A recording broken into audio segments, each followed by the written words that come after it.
introduce this fabulous woman. So, Dr. Merryl Hammond.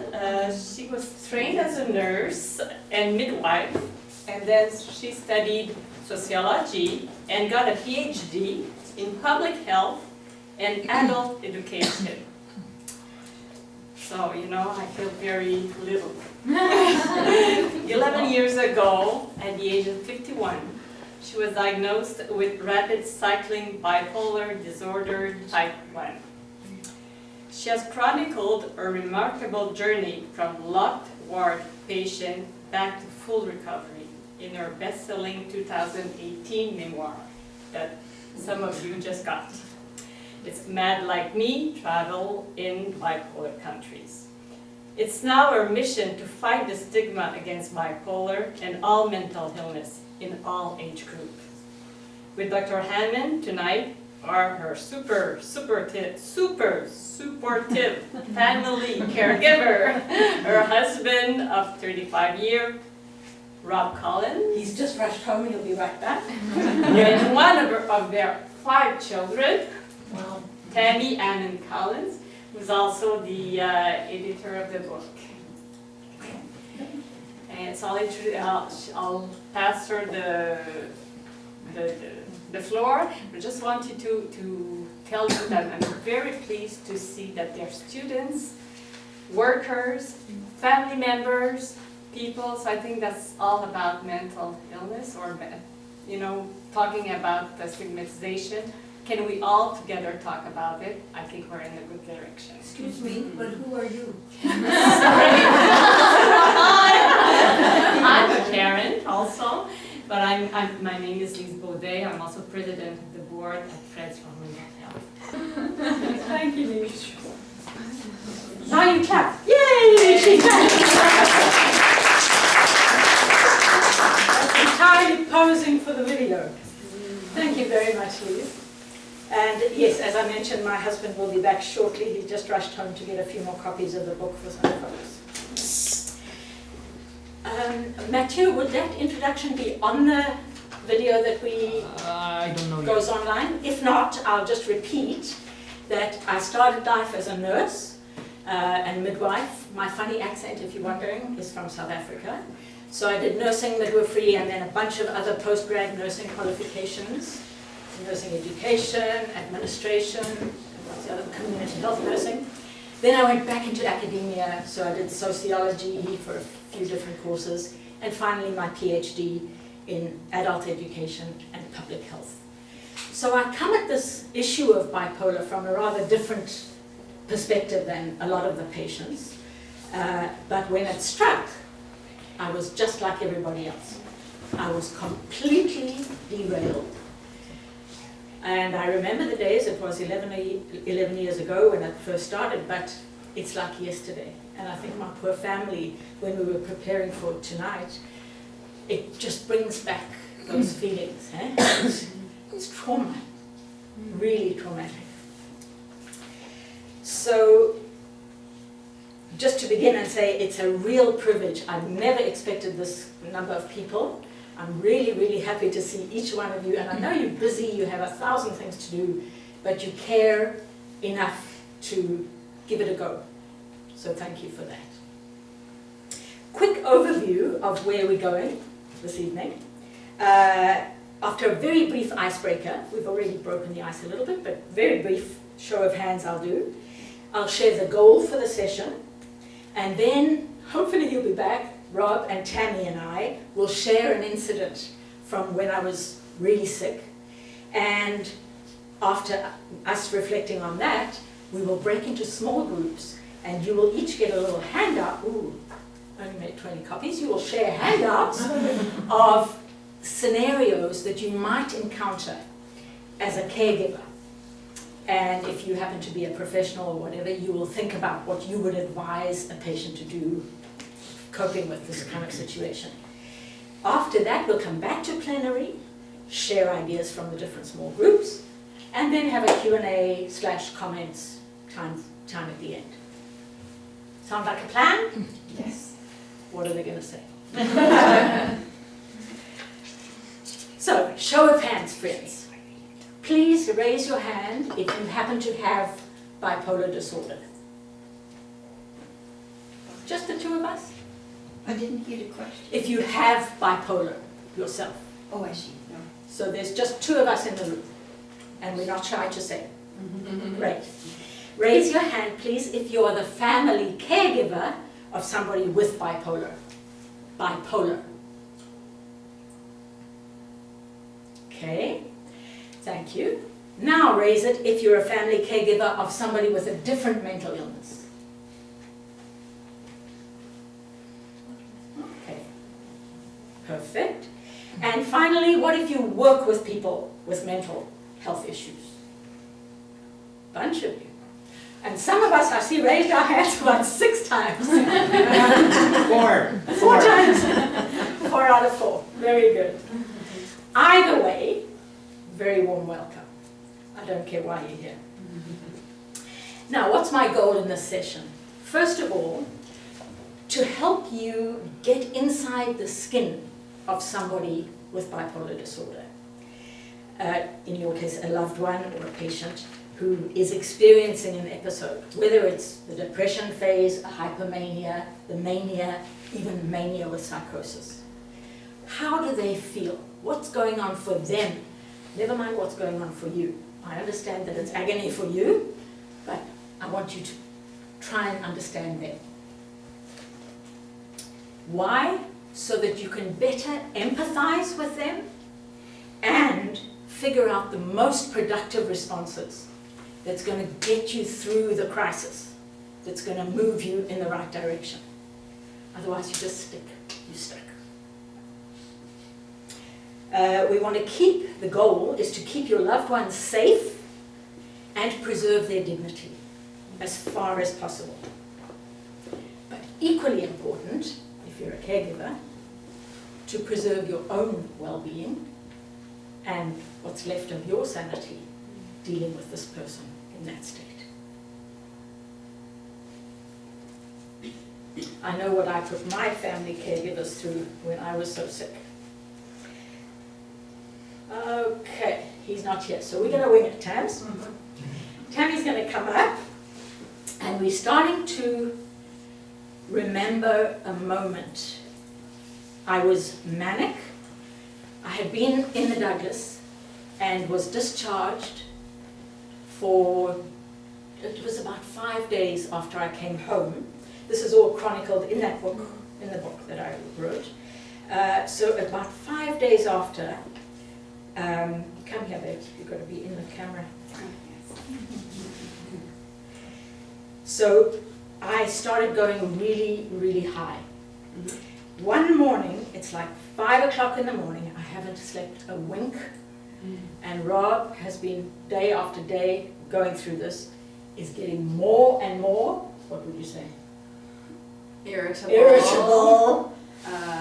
Angry. Angry. Very resentful. Yes. Yeah. Very unlike him, right? Okay, he's normally a very gentle soul.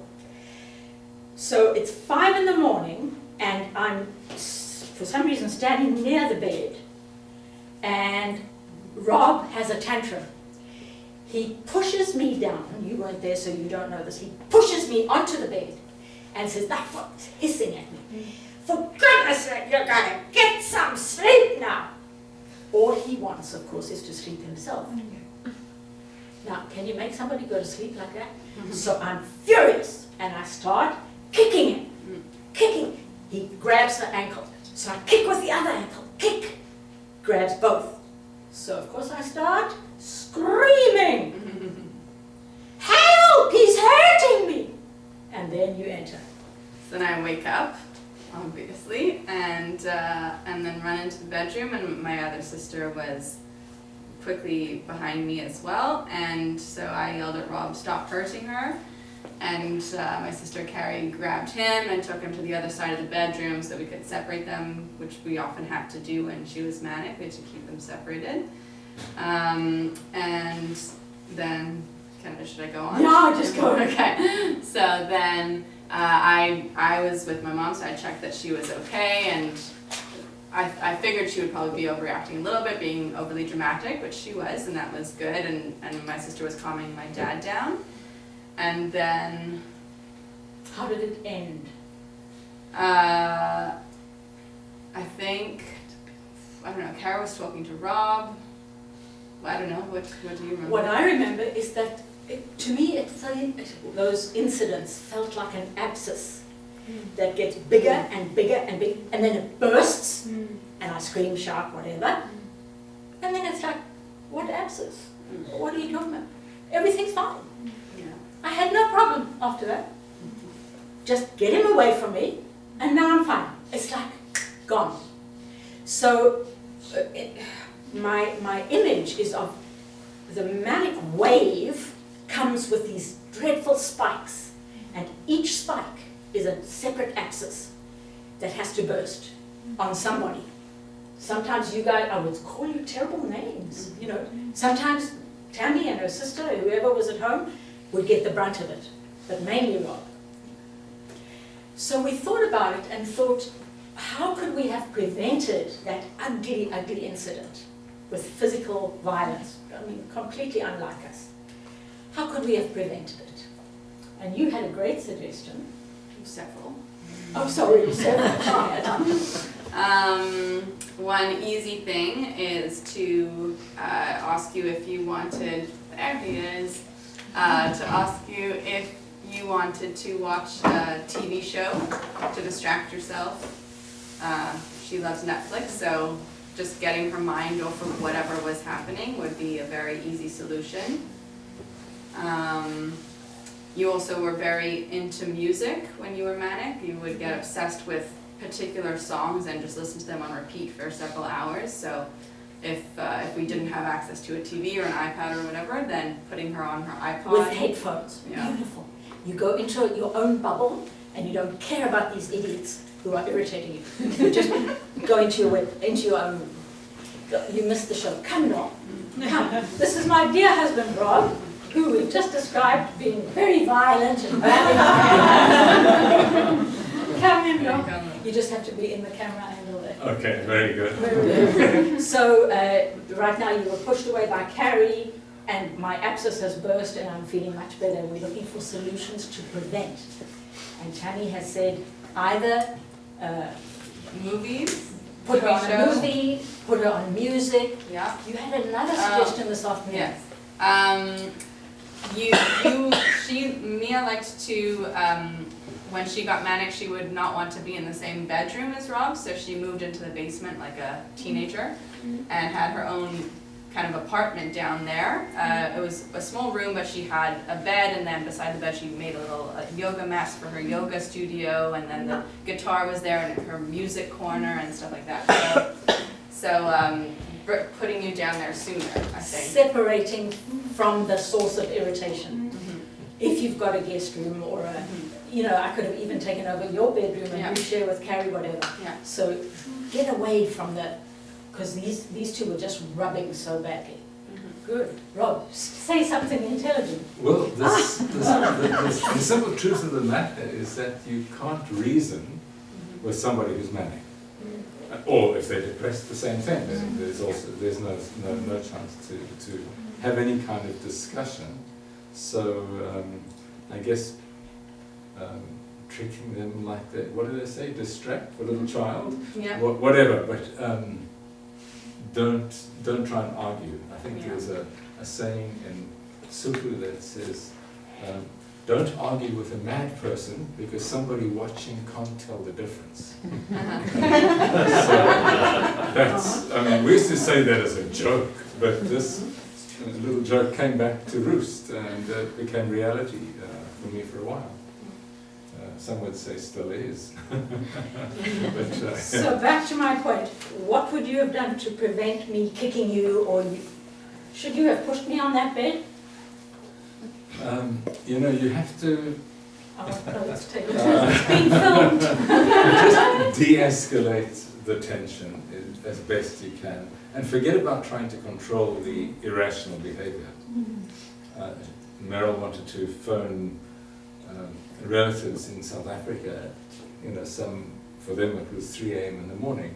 And not a good idea, but let it be, let them phone. It's not going to, she's not going to hurt herself. But I think at that time we were still dealing with stigma. So I wasn't able to say, she's mad, it's okay. I was not trying to pretend that this wasn't happening. So that's the other side, and it's in that place, you're almost a patient and you're learning. That's true. Yeah. For the first long while. I'm just going to do a sidebar about this term mad. Why does she call her book Mad Like Me? Why does the husband say she's mad? I'm claiming that label. It's a very deliberate tactic, if you will. As part of stigma reduction, I'm saying it's okay. Yes, I'm mad, so deal with it, right? There's nothing to be ashamed of. Somebody else is black, somebody else is gay, somebody else is, you name it, whatever the stigmatized things have been in history. What? Oppressed. Yeah. Oppressed groups have, so it's grabbing that title and holding it for myself. I hope it's not shocking. If it is shocking, I apologize, but you call it what you want, but for me, it's a nice thing. It's comfortable. And I see you taking it on. I'm not sure that you're allowed to call me mad. I'm allowed to call me mad. Just kidding. He can call me what he likes, I guess. Better than crazy. What? Yeah. What about if I was too anxious and, that's in the scenarios, I won't go there. That's one of the scenarios that's coming up. So I made a note here that this incident really pushed a wedge in our relationship. Our marriage took some really hard knocks in those early days. And then you said, I didn't think so. no. So that's weird. What is it with men? You push the woman on the bed, you grab her ankles, you're screaming at her. Oh no, that's fine. So, for me, it was a wedge. And he's still trying to get back in my good books. 11 years later. Oh, all right. That's what Take we're note of that, yeah, all right. I'm just kidding. So that's it. Anything else to add? Well, obviously, if nothing is working, then call 911. Okay, worst case scenario, if the person is going to hurt herself, run out in the snow, it was snowy at that time. Without a coach, Yeah, exactly. No coat, no shoes, But just running the out. reality is that you call 911, an ambulance comes along with the police, and you get admitted to emergency via ambulance, which is different to being taken there by your own car. You're in a whole different category. They take you much more seriously if you come in an ambulance. And you don't get out very quickly. Or by the police. And if you don't like the place that they're going to take somebody, you're going to be quite reluctant to call 911. And I think, although we say just do it, because you're not managing the situation yourself. I Yeah, you're wasn't. not coping. Also wouldn't want to have inflicted another stay at the Douglas. I didn't find that a good place for anybody who needed help. Healing, yeah. Yeah. Don't you find most mental health areas are not, it's off? Yeah. I think it made the situation much It worse. does, Yeah. You know, like nice places and positivity brings healing, you know, and they're so gloomy Yeah. and Dark and Dark. depressing. and, you know, there's no mirrors, you can't even see yourself, and terrible beds, and it's just this whole. My theory is that they have to break their patients down so as to be able to control them. That's what they do in the military when they conscript people. Here we go. It's the same kind of thing. Stay on topic. Yeah. South African survivor. Not easy to call 911. And if you read my book, you'll see that I found it wonderful. Everything in the Douglas I loved. You were on so many meds. I was so out of it. Different. I loved everything. Mainly because these buggers weren't there. I didn't have to deal with them. I was free as a bird. Happy, happy, happy. And you were So mad. don't feel too bad. Yeah. What's that, Dave? And you were mad. I was mad. Yeah. But seriously, my memories are very, very positive. Oh my. It's weird, eh? Yes. Yeah, it's funny how Very weird. different the My son perspectives came are. out with post-traumatic stress disorder. Yeah. Oh. Well, yeah, I mean, there were some of the fellow patients were, screaming non-stop kind of thing. I think you were lucky to have such I was a lucky. good experience, but yeah. Anyway, lots of tales to tell. They're in there. Can we stop? Thank you. Yes. Thank you very much. Thank you, guys. I really appreciate it. Oh, we didn't mention get her to swallow a pill. Oh, yeah. Most of your patients will have something prescribed, and if they don't, for goodness sake, get it. Zyprexa, fast-acting, or a Seroquel, something that, or a Zopiclone, knock them out. If they will swallow it. This is a challenge, and my advice to these guys was ask the kids, please take the pill, Mom. Don't let him try and put a pill down our throat. I would have sent him packing, spat it out, whatever. But if the kids had really begged me, I think I would have, just for them. So pills, I'm just looking at my notes quickly. Cajole you, Netflix we mentioned. Yeah, that's good. Have any of you ever hired a caregiver just to get you over a week of drama? Like a short-term, a VON nurse maybe? Have you ever tried such a thing? I know finances is an issue, but it struck me that I would have been on my best behavior with a stranger rather than, I treat these people really badly. You say your worst for your nearest and dearest. But I think if we'd had somebody from outside coming in just to watch me while they slept and then take shifts or whatever, it could have worked. Even just for 2 or 3 nights, they were exhausted. Very good. Tans, can you help me with the handouts, please? So we've got 20 copies of this. I'll pass on here. Please share with the person next to you if you don't mind, and pass on. These are scenarios that you may be faced with. And the idea is we're going to break into small groups. So just 4 people maybe. Yeah. Turn your chair, one of you, if you 4 could be together. Yeah. So for those who didn't focus on that one, this is our teenage daughter is manic. 17-year-old Jenny, manic, cannot get to sleep. Day 3 of the episode, so you're exhausted and understandably irritable as a result. Your husband Dan refuses to deal with Jenny when she goes manic. Sound familiar? Mm-hmm. He's sleeping soundly. Your 19-year-old son Tony is also asleep. Jenny keeps insisting on going for a walk, but it's 3 a.m., snowing and minus 20 outside. What do you do or say to try to defuse that situation?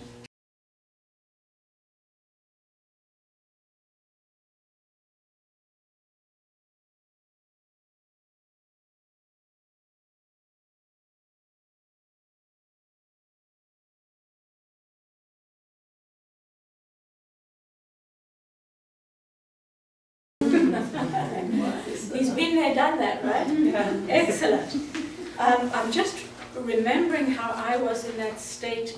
Would I have been? Yeah, we said distract her, do something else with her, get her off that one track, because your mind, it's as if it won't hear reason.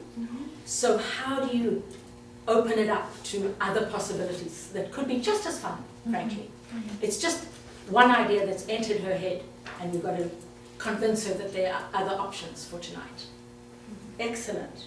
Yes, not safe to go out at that time of the night, middle of the night, dark. Anything can happen. Excellent. Anybody who discussed number 1 want to add to that?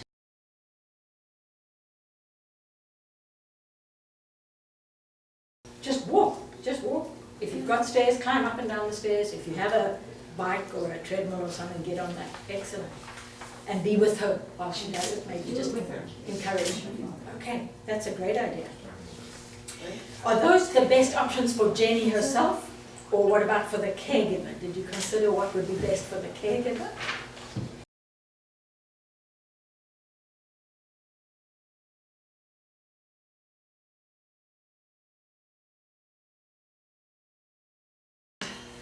Okay, excellent.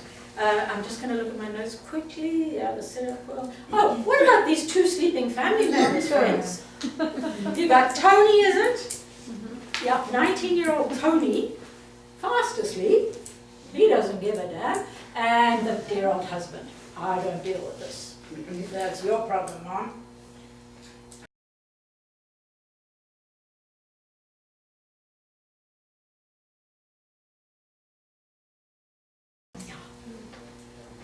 We're all in this together, please. Okay, cool. I made the point in my own notes here, don't blame her for not sleeping. I think it's coming back to what you said at the beginning. It's not her fault that she wants to jump outside and go for a run or walk.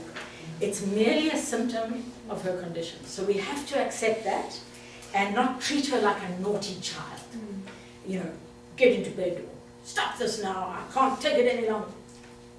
Her brain is not functioning normally. So we accept that. I also found when I did learn more about what the lack of sleep does to my own neurons, whoa, that frightened me. So educating her about the lack of sleep causes a kindling effect that next time you go manic, it's going to be higher and longer, etc. So we've got to nip this in the bud as soon as possible. We can't just let it roll. Your brain is at stake. We're protecting the remaining neurons that you need for the rest of your life. So that it literally, every manic episode apparently fries them to some extent. So that was very helpful for me. I could start to see their point when they were, you know, encouraging me to behave differently. And then I said, apologize for your irritability. Say something like, I love you, and I'm so sorry this episode has gripped you so hard. It must be just awful to lose control of your brain. And check, are you taking your meds? Are you taking your meds regularly? If not, she needs her meds to be looked at. So if not, then she must take them as prescribed. If she is taking them regularly, it means something's wrong. They're not working as they should. She needs a consult, and they need to be adjusted. Either the doses increased or whatever, or a new med tried in the endless efforts to find something that works. But it does eventually. It took a while, in my case, but for years now, I've been stable. So yeah, those were some other thoughts I had for number one.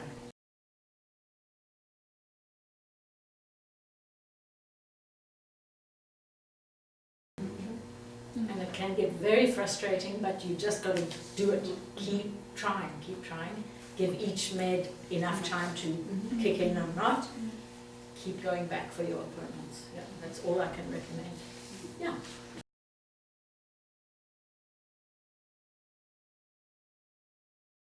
That's the most recent research that I saw was saying patients on injectables are having much better results than pills.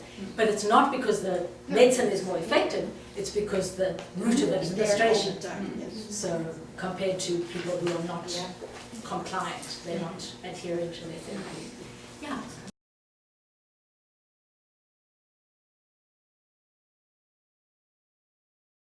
And yeah, be gentle on yourself throughout.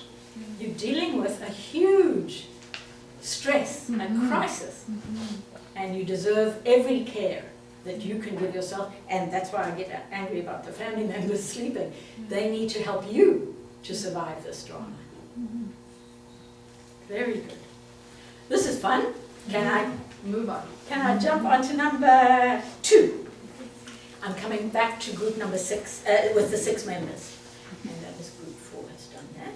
So question 2, the scenario, friends who didn't study that one. Your husband has bipolar depression, James. He's plunged into another deep depression As always, when he has a depressive episode, he can't eat, dress, bathe, exercise, or focus at all. It's early December, and you know from past experience that this will probably last at least 6 or 8 weeks. But you have overseas family coming to visit and really need to redecorate the guest room, clean the house, etc. Get ready for them. You were relying on James to help you with preparing the guest room, buying new bedding, putting up shelving, hanging artwork, and so on. What do you say or do to make the best of the situation, and why? Yes, ma'am.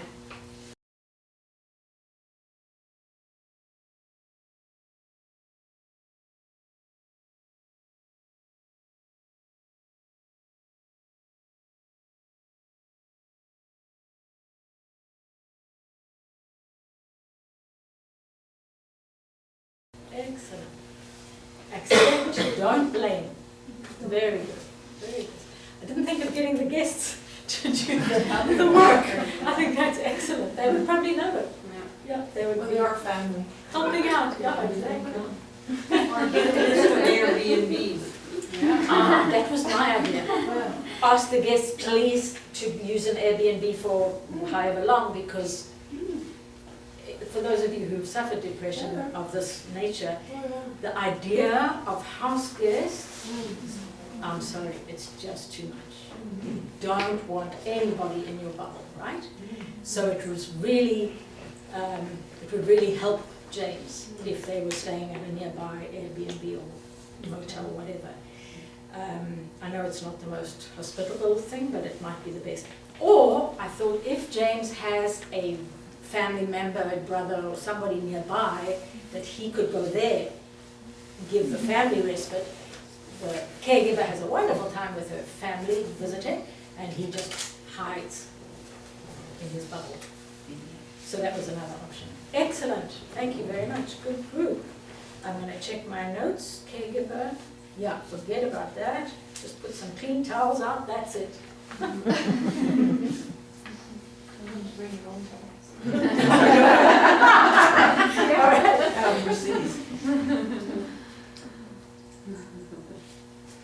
Yes, don't lay a trip on him. He's not being lazy or unhelpful. You know that he feels absolutely awful about his inability to help out. He wants nothing so much as to have the depression lift so he can get on with his life as usual. I see you. I'll be there in a second.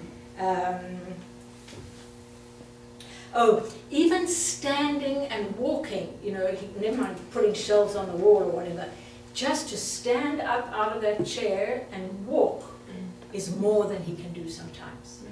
It's literally, you're like lead.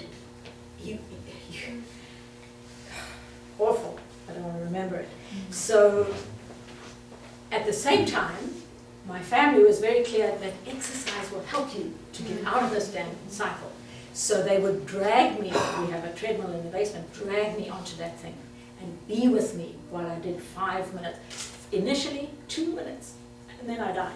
3 minutes, 5 minutes. They said, come on, it's good for you, and it's true. But on your own, you'll never do it. The wife with mania and now has psychotic symptoms. So your wife, Mary, was hypomanic for about a week before mania set in. Tonight she came rushing in and declared that she just had the most amazing visions.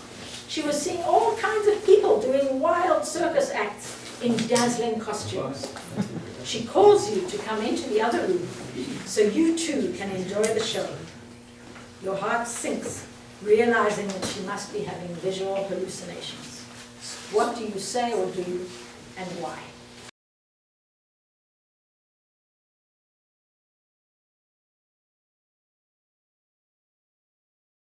Would you say anything to her about the fact that it's a hallucination?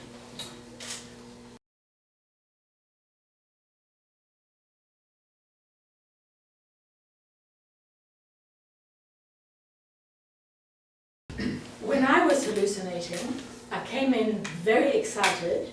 The first ones, they were both occasions that I was sitting outside. I came in thrilled and told these guys, oh, you won't believe it, I saw this and that and that. and they were shocked, you know, I could see by their faces, oh my goodness, now she's really bad. And I realized just from looking at them that something had happened.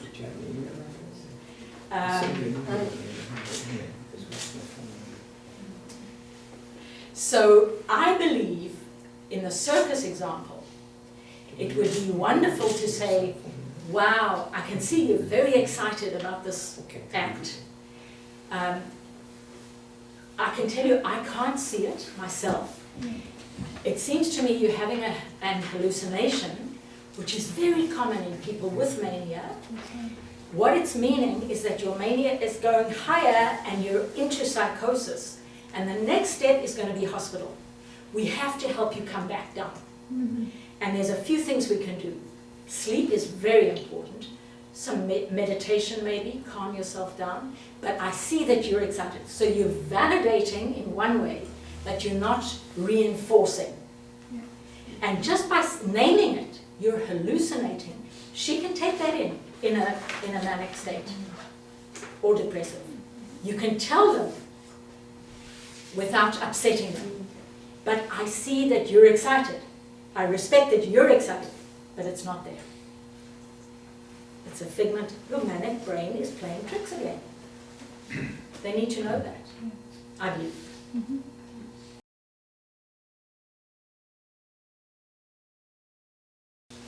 It's normal. It's not your fault. Mania can progress into psychosis sometimes. It's happening to you right now. And we have to take action to bring it back. Yeah, that's what I would do.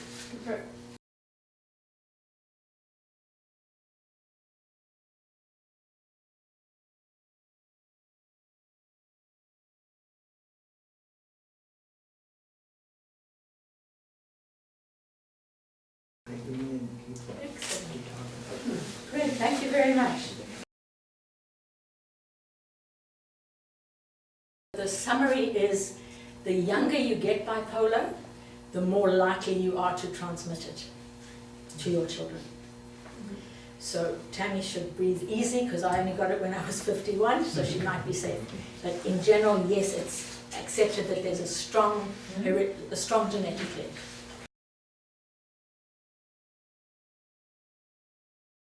Okay, so bipolar 1 is the more severe form, where both of them have the depression, but in bipolar 1 you have your hypomania, which is a lower form of mania, becomes mania, or even mania with psychosis. Bipolar 2 is depression and hypomania, so your highs do not get as high as in the one. And then there's a very mild form called cytothymia, with some highs, some lows, but manageable, kind of. And then there's a bunch of others. They're calling it the bipolar spectrum these days. So I believe one day we're going to discover that everything's on the same, all mental illnesses are intersecting at some place. Like the autism spectrum. Yeah, exactly. Yeah, a lot of it all overlaps. Yeah. I'm just looking at my notes here about genetics. When one parent has bipolar, the risk to each child is 15 to 30%. I mean, that's a big range. When both parents have bipolar, the risk increases to 50 to 75%. And this is the National Institutes of Mental Health. Runs in families, blah, blah, blah. And then the younger you have it, the more the genetic risk. So what, the younger you have? The younger you get it, the more the greater the risk that your children will get it. So if I were to wrap up, it would be to say, much of what we've discussed tonight applies to all kinds of mental illnesses, not just bipolar. This respect for the person, this compassion for the caregiver, all of that applies to everyone. He has to go. Number 2, when I started life as a nurse, I thought I was so together and so above all that stuff, this mental illness stuff. I thought I had my life together. Right. And I'm going to look at my nurse and my professionals here. Nobody is above that. The only thing you can do is to take care of your own mental health. Now we say, go to the gym every day, I say go to the mental health gym every day. Do something that's going to strengthen your chances of staying healthy, of staying sane. If it's, as I mentioned, meditation, exercise, calling a friend and going for a coffee and a chat. I don't care what it is, something that nurtures you, journaling, coloring, art therapy, I don't care what.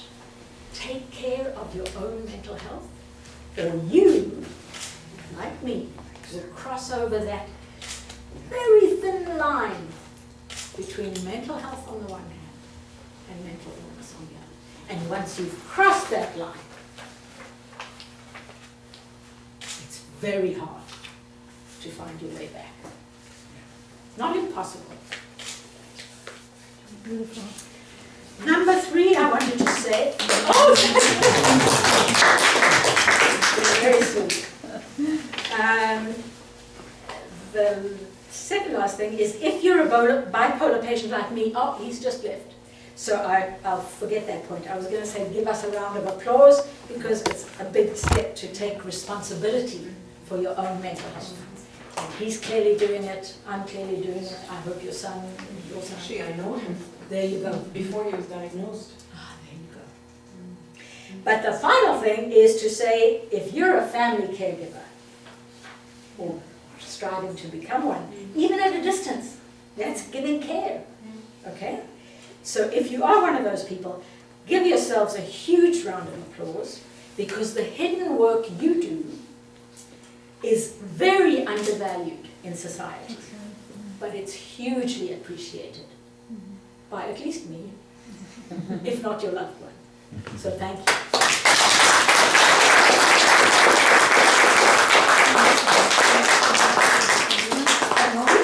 That if you haven't already, I'm so busy. If you haven't already, we're doing questions and answers. If you haven't already given Tammy your email and you're interested in writing, my next project is planning to be an anthology, a collection of short essays and poems and so on by people caring for people with bipolar patients, nurses and psychiatrists and the rest. That is the next plan. So if you would like to be notified when we've got the author's guidelines and so on together, give Tammy your email. Some of you who bought a book have already given her the email, that's not a problem. But this is for if you're interested in writing or you know somebody who might want to contribute.